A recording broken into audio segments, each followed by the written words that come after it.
চাল তো একটাই, চাল একটাই, মিলও একটা। মিল একটাই। তাহলে কেউ বিক্রি করবে 3400, কেউ 3500 কেন? পরিমাণে থাকে, গত সপ্তাহ দিলাম স্যার। খাবেন, সমস্যা কি? আপনি ঠিক না হলে তো যতদিন ঠিক না হবেন না ততদিন জরিমানা খাবেন।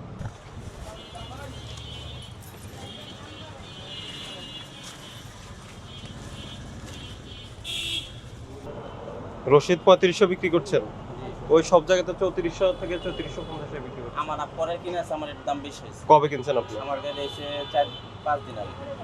এর আগের গুলো কত? এর আগের গুলো আসলে 3450, 3400 বেচছি স্যার, 3400 বেচছি। দেন রশিদের ক্যাশ মেমো দেন। রশিদের স্যার ক্যাশ মেমো নাই আমার কাছে, কেন? কারণ আমি ওই কচুগাতে মাল লইতে ওই জানোয়ারে কে? দেয়। তামজিদ। তামজিদ। তামজিদের ক্যাশ মেমো দেয়? আমাদের দেয় না এটা, হ্যাঁ? আমাদের এখানে দেয় না। না, আমি অনেক জায়গায় দেখেছি আপনি রশিদ, তাহলে আপনি এই যে রশিদে বিক্রি করলেন, আপনার এখানেই তো সমস্যা। আমাদের কারণ রশিদে সব জায়গায় রশিদ বিক্রি করছে 3400, আপনি বিক্রি করছেন আমার ওই যে 3500। আমি বায়ালই। তার মানে কি আপনি ক্যাশ মেমো রাখেন না, এইজন্য বেশি দামে বিক্রি করছেন? ক্যাশ মেমো আমার দেখতে পারেন, আমি তো কথা বলতে পারি না, আমি কথা বলাই দেই। আমি কথা বলতে হবে না, আমার তো দরকার নাই কথা বলার তার সাথে। ঠিক আছে। আপনি তার থেকে মাল কিনছেন, চাল কিনেছেন, আপনার কাছে ক্যাশ মেমো থাকবে, এবং ওনার ক্যাশ মেমো আমি অনেক জায়গায় পেয়েছি। তা আপনার কাছে নাই মানে কি? আপনার এই যে আমি দেখলাম আপনার এই যে রশিদের আপনার 3500 বিক্রি করছেন, কিন্তু সবাই আমি গতকাল থেকে দেখে আসছি 3400 এর উপরে রশিদ নাই। আপনি বিক্রি করছেন, এখন আপনি ক্রয় মূল্য দেখেন। আপনি আমার শুধু ট্রাক চালান দিছে, আমার শুধু, হ্যাঁ, আমার শুধু ট্রাক চালানটা দিছে।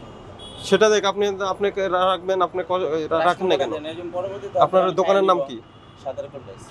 আপনার এই যে এসিআর মিনিকেট আছে? না, কে বিক্রি করে এসিআর মিনিকেট? এখন আছে কি? কবে এই যে মিনিকেট, রশিদ মিনিকেট কবে আসছে এটা? আমার 4-5 দিন আগে। আপনি ওই যে বাড্ডার সাতারকুল রাইস এজেন্সিতে কি দেন নাই, ক্যাশ মেমো দেন নাই? কেন দেন নাই? আর আপনার কত বিক্রি করছেন তার কাছে? কত বিক্রি করেছেন ওনার কাছে? কত করে? কত কত আপনি ওই পার্টির কাছে কত বিক্রি করছেন? তো এই মাল তো সে 3500 করে বিক্রি করছে। সব দোকানে আমি কালকে দেখে আসছি 3400 টাকা হলো রশিদ মিনিকেটের প্রাইস। উনি যদি এখানে 3500 বিক্রি করে, তাহলে এটা তো বাজারে নেগেটিভ ইমপ্যাক্ট ফেলবে। আপনি তো ওনার থেকে নেন নাই মাল, মানে ওনার আবার ওনার আন্ডারে এই যে তাহলে হ্যাঁ, উনি আন্ডার টান্ডার কিছু নয়, আপনি অন্য পার্টির থেকে নিছেন। এইভাবে বারবার হাত বদল হইতে হইতে তো জিনিসের দাম বাড়ে। আপনি যে পার্টির থেকে নিছেন ওই পার্টির ক্যাশ মেমো দেন আমাকে। আমার 3350 টাকা শুধু ট্রাক চালান। না, তাহলে এটা হলো বাজার মূল্য থেকে আপনারটার দাম বেশি।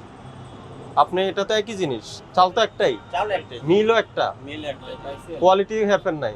তাহলে কেউ বিক্রি করবে 3400, কেউ 3500 কেন? আপনি 3500 বিক্রি করছেন, আপনার ক্রয় রসিদ আপনি রাখেন নাই। আমার ওই তার মানে এখানে একটু ঝামেলা আছে। করছে আর এই প্রসেস করো, ক্যাশ মেমো না থাকলে এটা আমরা করবো না, এলাও করবো না। ক্যাশ মেমো না থাকলে আপনার জরিমানা খাবেন। পরিমাণে থাকে, গত সপ্তাহ দিলাম স্যার। খাবেন, সমস্যা কি? আপনি ঠিক না হলে তো যতদিন ঠিক না হবেন না ততদিন জরিমানা খাবেন। 9 তারিখ। কবে আপনি জরিমানা দিলেন সেটা মুখ্য বিষয় নয়। আপনার অনিয়ম পেলে আপনাকে জরিমানা হবে।